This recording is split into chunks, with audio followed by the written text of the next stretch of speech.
right, cool. So let me pull everybody back in. Hold on 1 second. And hi, everybody. Hi.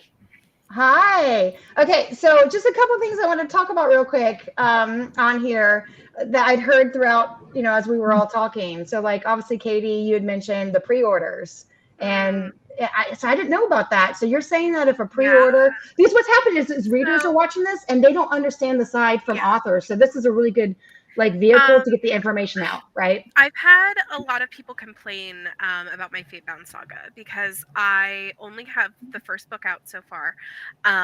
It ends on a horrific cliffhanger, and people are big mad about it because I don't have a pre-order listed for it because it's such a huge world that I wasn't convinced that I could get it done by the time I had my pre-order listed. So, I've been telling people, like, yeah, the next one is planned for June. There's a possibility it might have to get pushed back just a little bit.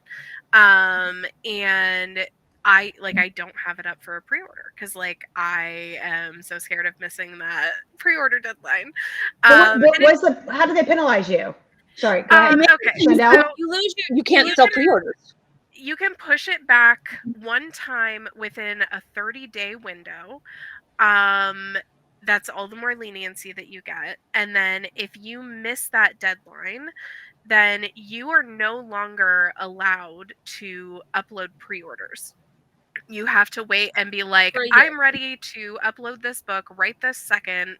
And there's no like early pre-orders, and it really screws a lot of people up because there is you have to put it up 4 days beforehand. It has to be up by 7 or 8 p.m. GMT. It's not our time. Or 7 or 8 p.m. our time. It's 12 a.m. GMT. And so they're like, upload it by midnight on this day, but it's like the wrong time zone. And I have seen so many people get super screwed over by it because they don't realize there's that 4-day, like, you have to upload it 4 days in advance. And there was one girl that I saw on TikTok who she had like 400 pre-orders for her book, and because she missed that 4 day before deadline, they got rid of all of her pre-orders, and so she didn't get any of those. So Okay, so Chandelle. Sorry, I said called you Chandelle. Is it Chandelle or Chandelle? Technically, it's a French name. Chandelle is correct. So I answer to both because I speak just a little bit of French. So they're both correct in my mind. Awesome. Because I have a cousin named Chantel, and it's Chantal. So we say Sean instead of Shan. Okay, anyways, so you were going to say something about pre-orders. I heard it, like I saw it a little bit earlier, but also, like, why are pre-orders even important? So for readers, because I know, obviously, but why for everyone watching? Because people may not know why pre-orders are so important to indie authors and traditional authors, right?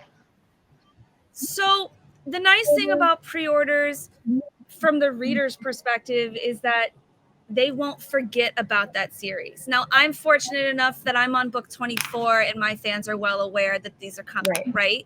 But for newer authors, and when I was a newer author, it was critical to have at the end of my book, click here to pre-order the next one, because that way the reader can just click it, download it, it's there, it's locked and loaded, and on release day, it's going to arrive in their Kindle. And I've had so many people who are like, oh, I forgot about that series and then it showed up in my Kindle today. And that's why it's so important for authors, especially the authors who are newer. It really can make a career. It can really bring in your fans because exposure is the hardest part of this industry. So you have to be able to have that link in there. It's game changing. And then that's how you build more loyal fans and the people who will join your ARC teams, the people who will post reviews.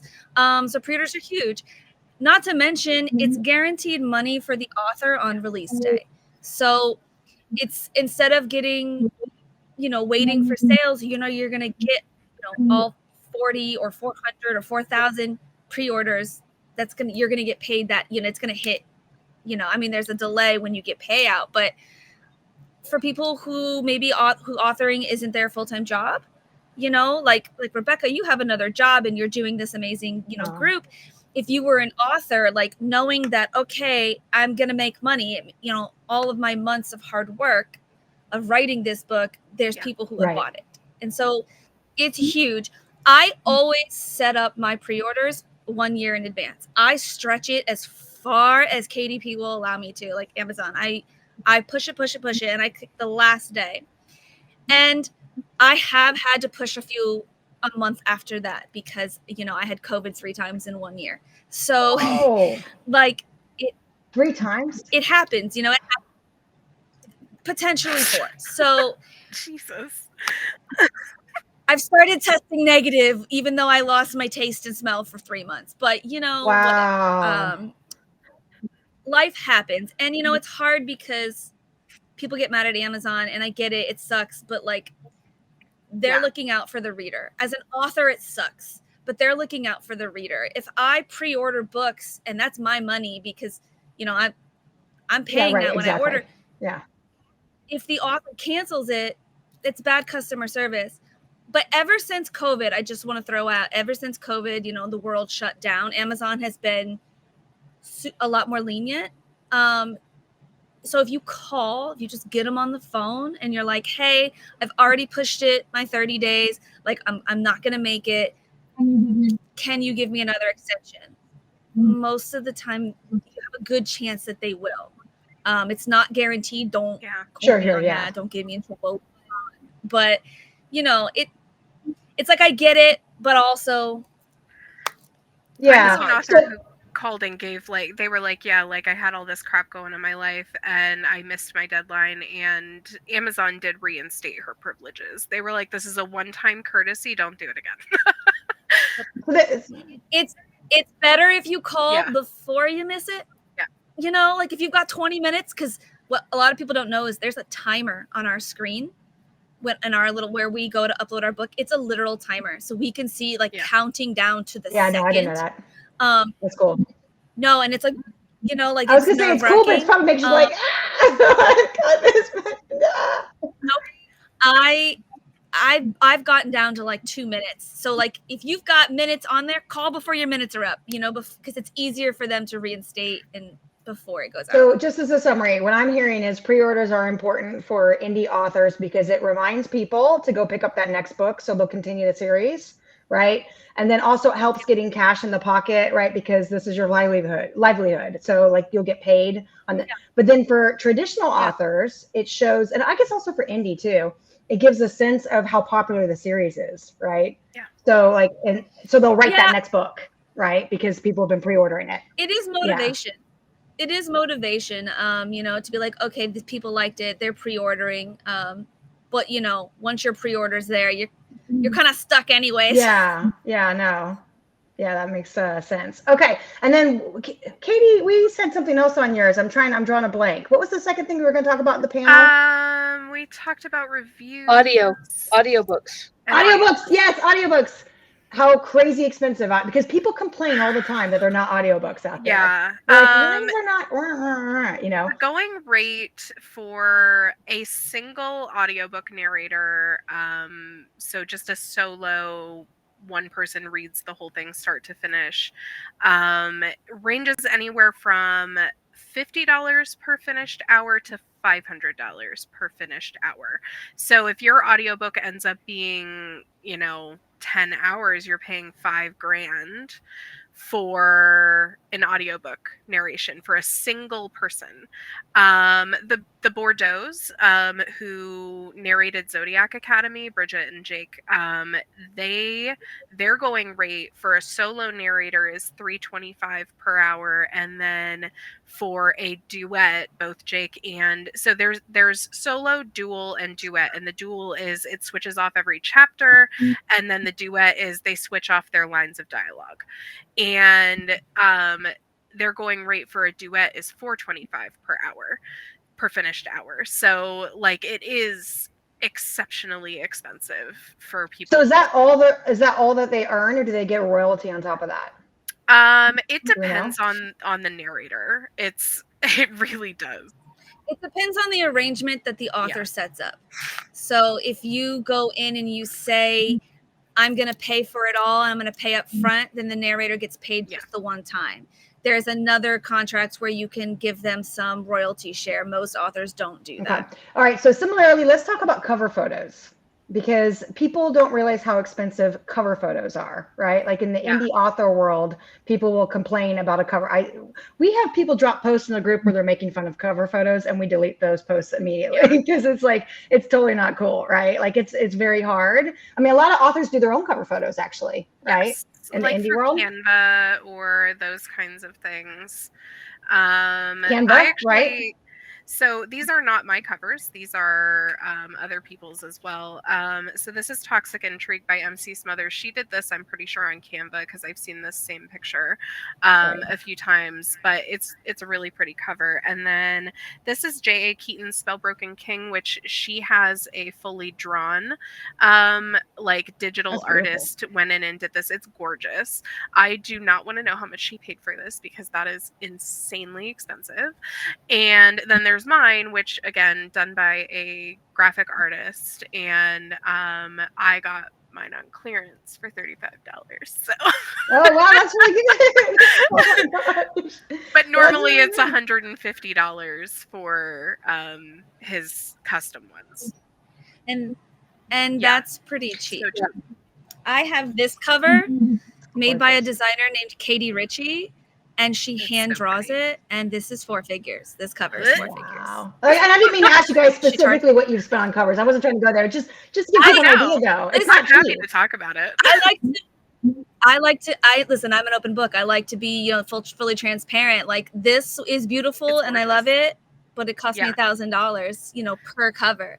And then these covers cost me about $500 from that designer, and it, like, contemporary can be a little bit more affordable because you start adding all the magical elements, and it's a lot more intense, and they get and mine ended up being for the full wrap, because it could have just had a black, like I could have done the wrap myself and just had a black back, but it was it was only $45 more to get the full wrap. So it really depends on who you use, and I love my cover guy. He's super sweet. So well, that's awesome. We're seeing some of the comments here. People are surprised that they cost so much. I mean, that's why I wanted to bring it up, because they do. They cost a lot. They deserve it. The cover is the first thing that people see. It's what draws people in, and on top of that, like, they're putting so much time and effort into it. Not to mention paying, like, if they're using Adobe InDesign, that's $30 a month out of their pocket that they have to pay for that, not including their stock images that they have to pay for, which get really expensive. It's $30 a month for Adobe's stock image thing, and you only get 10 photos. Jesus Christ. I think with the You okay? Yeah, no, one of my kids banged on the HVAC system, and it like scared me out of my skin. Everything's okay. Everything's okay. Okay. Sorry, Chandelle, what were you saying? I was just gonna say that with AI coming into the industry being a problem with covers, it's hard to find stock photos that aren't AI, and then if you have the audacity to accidentally use AI, you get just blasted for it on the internet, even for like random pictures. So like I could see the cost of covers going up. The people who are hand drawing everything, that's going to be like, for me, that's who I'm only going to use designers now who hand draw stuff, so I know there's no AI and I'm not ripping anyone off. But covers and audio, it's all part of the industry and it's all expensive, but they have families to feed to. Yeah, it is. And they absolutely deserve the payments, absolutely. 100%. Oh yeah, for sure. But it just, like, a lot of people, like you said, like, they'll make fun of book covers, or they'll be like, why isn't there audio for this yet? Which a lot of people don't know. There is an accessibility option on KU on Kindle where you can have it read aloud to you. It's not like a super beautiful voice or anything, but if like if you don't have the money to spend on audiobooks, or your favorite book is not on audiobook yet, then you can do the accessibility option and have it read aloud to you. Your iPhone too. Your iPhone will do it. I did it the other day while I was driving. Well, before I was driving, but I said it and it just started talking as I was, because I didn't have an audiobook for it out, you know. There's another tool on there that I'd like to point out because I didn't know it existed. I wrote a book with the main character. She's from Spain, and so she speaks a lot of Spanish in the book because, you know, I want representation just because I'm white. Not everyone is. And a lot of people got really mad at me because I didn't translate the Spanish parts into, I mean, I did, but you only know that if you speak Spanish. But there's a tool in Kindle where you can like highlight the word and click translate, and it'll tell you. And like, I didn't even know that tool like was a thing. So like I've put that in my like disclaimers, and now like, so like readers, if you see something in a foreign language in your Kindle, just tap it, hit translate. But what you don't want to do, please don't report errors through, because Amazon will take our stuff down if there are too many error reports on. So what? Yeah, so these errors get reported, and then it would be great for us because it lets us know where there are errors that were missed. But then if you don't fix them in a timely manner and you don't know how long you have, Amazon can and will take everything down without warning. I've heard of them taking it down. I didn't realize it was actually from reporting from within the book through the Kindle app. Wow. Yeah, because authors will get the notification in our like little dashboard, and we have to go in and fix it. And it's not like the quickest process to fix it. And if you go on vacation and don't take your computer for a week, you might come home to your whole account down. You can, and that's a lot of authors like appreciate. I know I do. If readers reach out to me and they're like, "Hey, you have X, Y, and Z errors in your book," especially with like my ARCs, because they're usually going through a final proofread when I send them out. And when people are and like they'll send me a message, there are these errors in here. I'm like, oh my god, thank you so much, because like I catch most of them, but there's a few that I don't. So. Yeah, it's impossible to catch every typo. It's impossible. No, I get that. And what about the there was a, you know, the Black and Blade, Isla Devon. Have you heard of that? It was on the been on the bestseller list. She's a new author, paranormal romance. It's a Why Choose.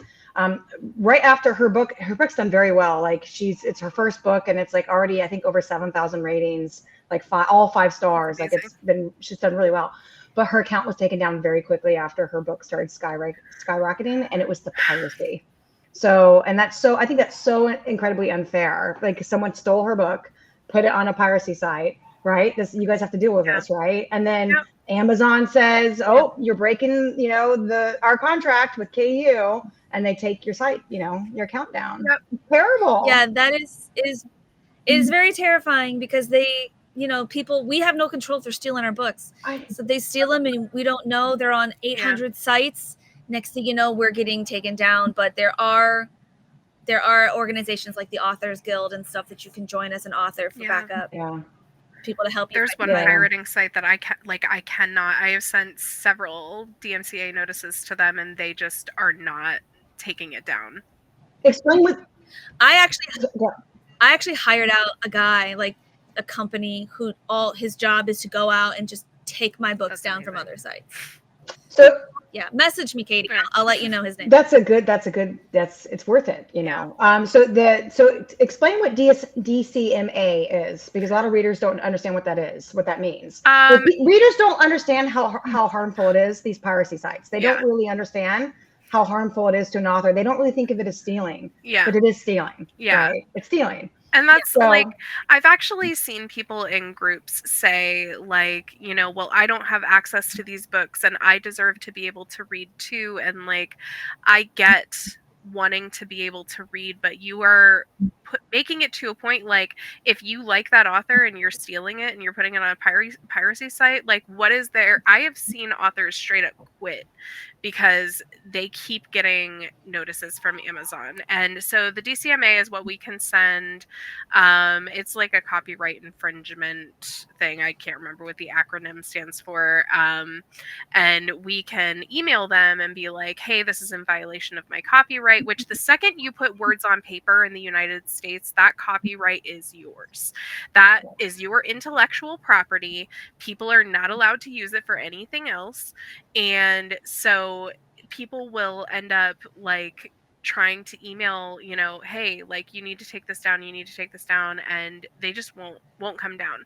A lot of times Amazon will give you a little bit of leniency if you can prove that you've been trying to get them removed and that like you weren't the one that put them up there, but it's so scary. Like, well, it's really unfair too, because from what I've heard from I was talking with I'm not gonna say her name, but a best-selling author on chat about this, and she was telling me that the way that it works when you download the ebook to your reader or the different options you get through Amazon, it allows you to do it in a PDF. Yeah. I never get it in a PDF because why would I? I get it through my Kindle. But because it allows you to do it in a PDF, that's when people get the PDF to be able to upload it to the piracy sites. So it's actually an issue with Amazon because they're allowing people to download the book, and then now the person has it to go upload. So it's really like, it's impossible, really, until that's fixed. I don't know how we do. I don't know how to go about fixing it, but other than just raising awareness. So yeah, I don't know. It's terrible. Sorry, you guys.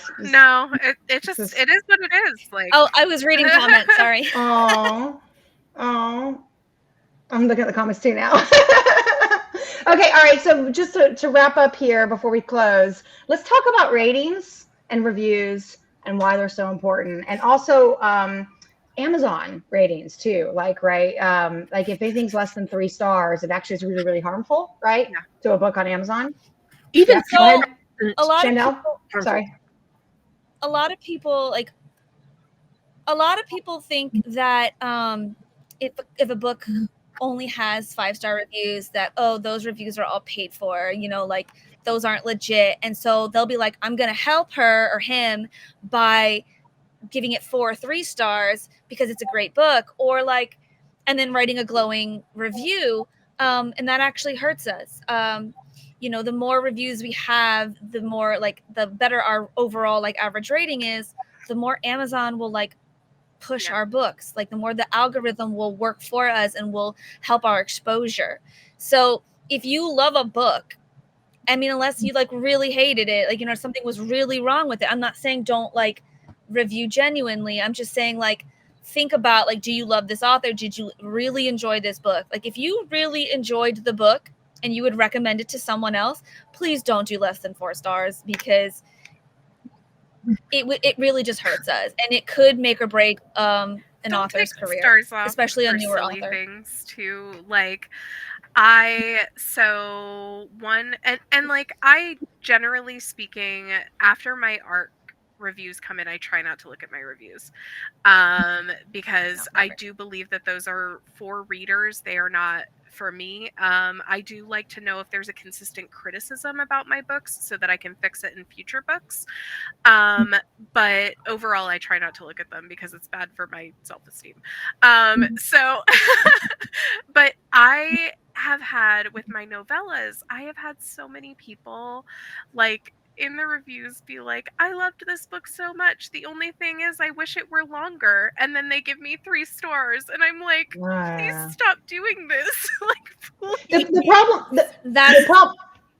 problem is that people see, like the regular reader sees 1 to 5 stars and thinks 3 stars is average, right? So they're like, okay, this was a good book. I'll give it 3 stars. I mean, it didn't blow me away, but it was good. I liked it. And they don't realize that the 3 stars is actually harmful in the Amazon world, right? Anything under 4 stars is harmful. Now, I will say that if a book has nothing but 4 and 5 stars, that's super sus. So, like, I think that it is important that people review super honestly, and like I even appreciate my 1-star reviews because some of those are because people just like I had somebody give me 3 stars on Libra because it is so smutty that like they legitimately like they were like this, and they DNF'd and they still gave me 3 stars. They were like, it was well written but I hated this book.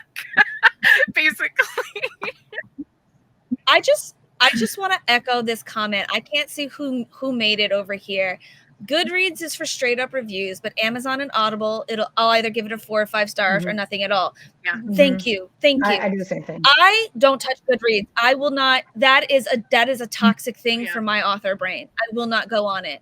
If you want to go and you give legitimate ratings there and like whatever, but unless a book has something like that you really hated or didn't hate a trigger, you know what I mean? Like significant things. I had people dock me a star because I had a character speak in Spanish. And they were like, loved this book. Absolutely love this book. Love this series. They're a loyal fan because I can see their name. And they're in my group. They give me 3 stars, 4 stars because I had the audacity to write some Spanish. Yeah, that's shocking. You know, I had someone dock half a star because I fake killed a character for 1 chapter. People be crazy, really. You know, like it's just there's some like, you know, it's just kind of like, huh, you know, yeah. And I also don't like it when people review the trope, like they give you bad stars because you wrote a bully romance and they don't like bullying. And it's So why did like, you read it? well, it's a bully romance. Why did So you read just it? don't read it. It's not your jam, you know. It's like. Or people who are like, I like to go in blind, but they have like legitimate triggers, and then they're like, this book had this terrible thing in it. I'm like, for the love of God, I put it in the read trigger the trigger warning. Like, and that's really important too. A lot of times Amazon will start your books on chapter 1 because they don't want to give you the page reads for the preface and the dedication and those things. So, which is already, it's ridiculous. We get paid less than half.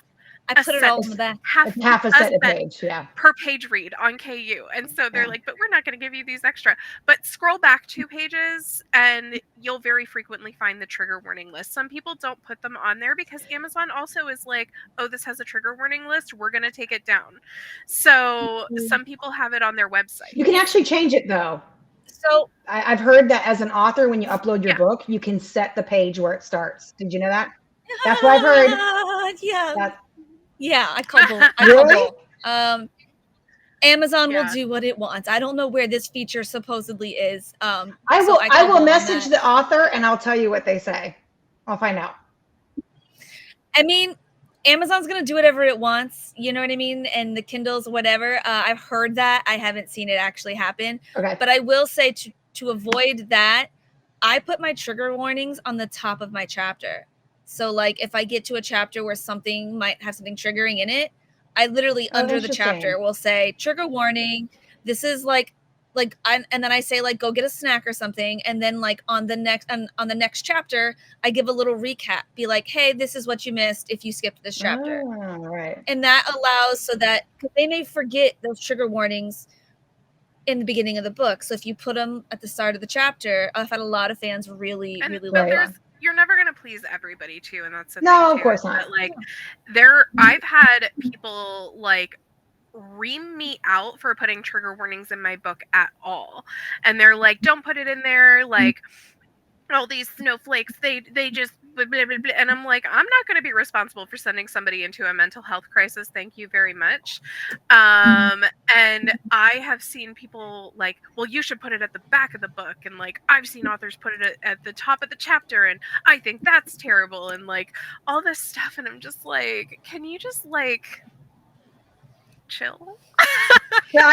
So basically, in summary, being an author is really hard. And I love it. Like the things that we go through, and it's worth it. And I'm full-time author for 6 years now, and I'm very grateful for that. But a lot of readers don't understand just what it takes to go, like, to be an author and to write these books and to write. I mean, my last book was 140,000 words, and they read it in 3 hours and were demanding the next book that day. Like, it's really intense. So it's good for readers just to remember that we are human and our fragile emotions are just as fragile as theirs. Right. And like, just be nice. The world is a horrible, dark place, especially since COVID. So like, Just be nice. That's something. So one of the commenters said, if we manually go back to the cover and read, will they give you credit? And also, what if we reread a book? We do not get credit if you reread a book.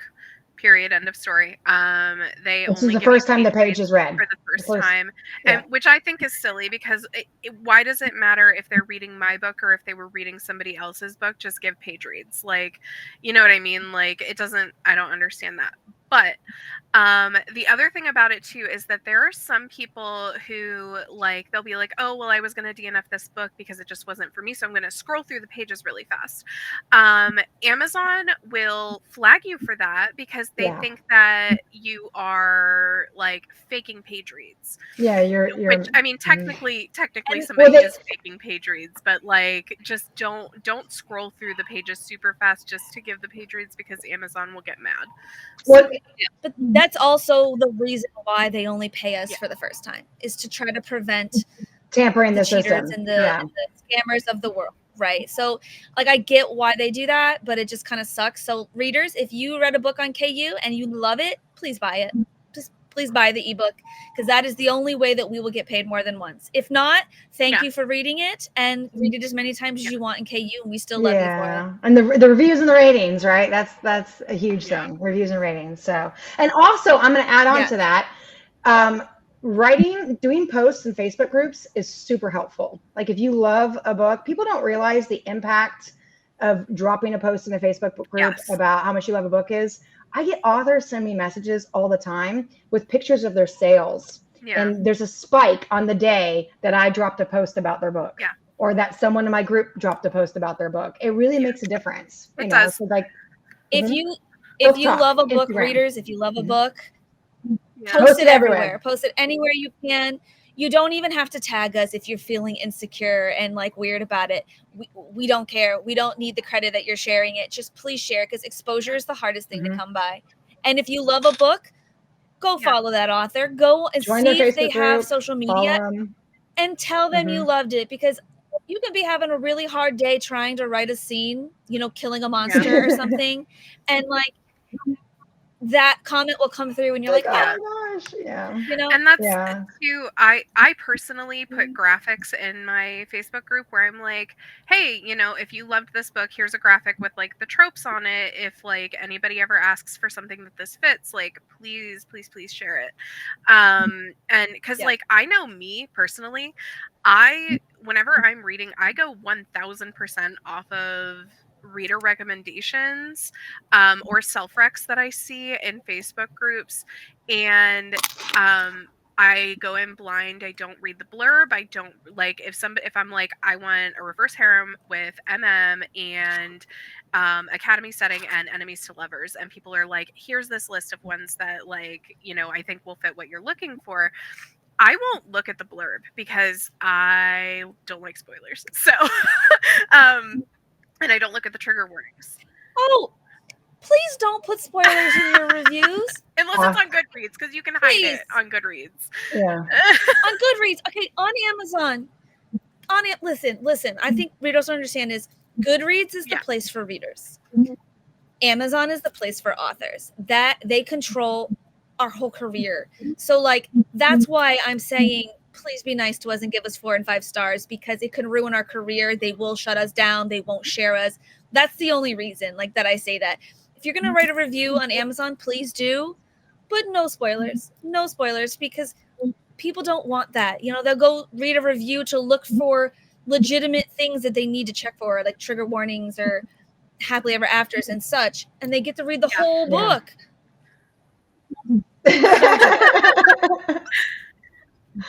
always put at the top of my reviews that I don't have spoilers, and it's actually really hard because I do the emoji reviews, and it's actually really hard to do an emoji review and not give a spoiler. So I end up, like, just hyping it up, and I talk, like, I paraphrase, but I don't actually say, like, I'll say, and the story kicks off with, and I'll give, like, how the story kicks off, but then that's it. That's all I'll talk about, and then I'll just say how amazing this theme is, or that's got MM in it, or if it's a why choose or whatever. I'm very, very careful with that, because I don't like spoilers either. I actually go in blind all the time now. I barely ever read. I don't have any triggers either, so it's not a big deal. I just skip the trigger page and just start reading. I have anxiety. I like spoilers because I'm crazy. But that doesn't mean I want to like read the entire book. You know what I mean? I want to comment to this. What about just star ratings with no written review? Yes. Yep. Yes, please. You do not. So I'm not allowed. Amazon will not let me leave a review. Even when I go on my real Amazon, like not my author name account, it will not let me leave a review. So please, I can star it. Please, Starbucks, like, because if someone leaves us a 1 star, or all those crappy people in the world who like just knock your book down just because I don't like white shoes, but I read this anyways. If you give us 4 or 5 stars, it bumps our rating. It's math. I mean, I hate math, but that's math. If you click most helpful on the 5-star reviews, that's good too, right? And if you see a review that's horrible, it's mean, it's a spoiler, not helpful. Not helpful. No, not helpful. It'll bump it to the bottom. Oh my God. As authors, I can't touch it. I literally can't do anything about it. I cannot engage with reviews, nothing. So if you're a reader and you see someone's tearing an author apart in the reviews unfairly, I'm just saying, get a big fat thumbs down. You can reply. I can't. I had somebody DNF my book because I used the word cisgendered in the first chapter. And I was like, oh, okay. I was just like, I was baffled. I was like, okay, I don't want you reading this anyway. Yeah, people have their quirks, for sure. But like reviews, if you don't want to write you don't need to write a lengthy review. All you have to say is 4 or 5 stars, whatever. I loved this book. Yeah. That's it. That's all you need. Yeah. That's all you need. You don't need to write huge paragraphs. Just a sentence or 2 is good enough. This book was great. Loved it. Great read on a Sunday afternoon, whatever, So. And then tell your friends and post about it everywhere. So, okay, awesome. So what we're going to do is we're just going to conclude, we're going to go around, and if you'll tell everyone how they can find you, what socials you're on, your Facebook group, all that jazz. So that way they can find you and start following you. So. Okay, sure. I guess I'll start. If you want to find me on Facebook, I have a page you can follow, Chandelle LaVaun. It's usually a picture of me holding my most recent book that came out. I also have a Facebook group. It's called, when you just type in my name, it's a unique name, but it's called Chandwitches, like sandwiches, but Chandwitches. That's cute. They named themselves that. So join my group. It's a really fun group, and they're wild in there. And then I also have an Instagram. Everything is Chandelle LaVaun. You search it. I think I have a BookBub apparent, but I don't know. I'm everywhere on Instagram, TikTok. Go find me. And let me know if you find me somewhere else, because I may not know. Oh, and if you see books that are pirated somewhere, let the author know too as well, so they can go, take care of that. So, all right, Lorelei, how about you? Well, I'm on Facebook. Yes, that's my youngest. He's been coming around and peeking at me from both sides this entire time. It's like, go away! No, he's lurking. So, I'm on Facebook, Lorelei Libretto. That is my author account, and I post blurbs from books all the time, so you follow that and you can get ideas of what kinds of things I write. I have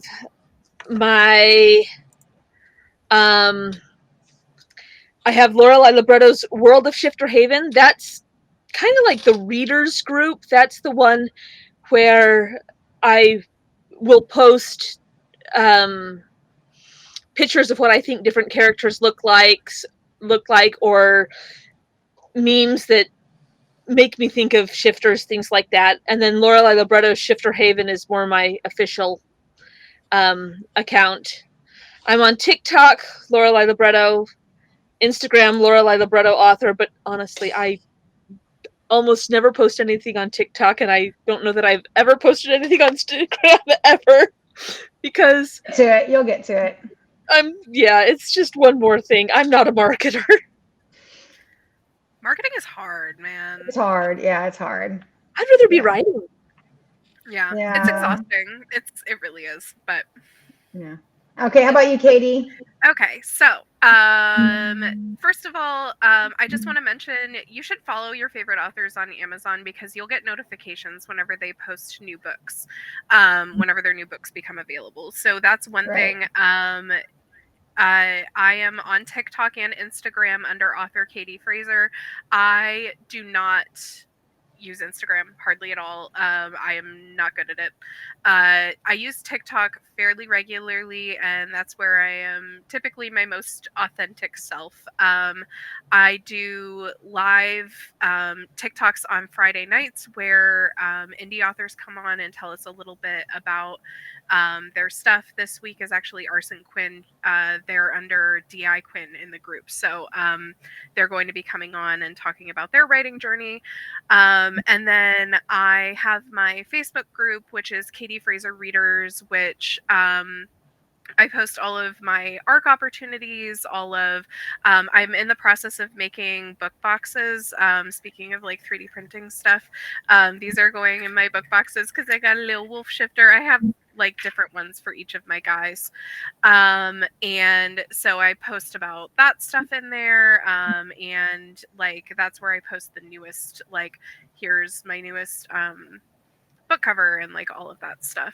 And then I have a Patreon where I post bonus chapters for my people. And as far as Discord, I don't have a Discord for my readers. Somebody asked about that. I do have one for newbie authors, but I run two of them, and I do have one for my street team too. I am outside. Oh my god, it is like once you get used to it, it's okay, but it is intense. Like, nope. You can't teach old dogs new tricks. Just it's not for me.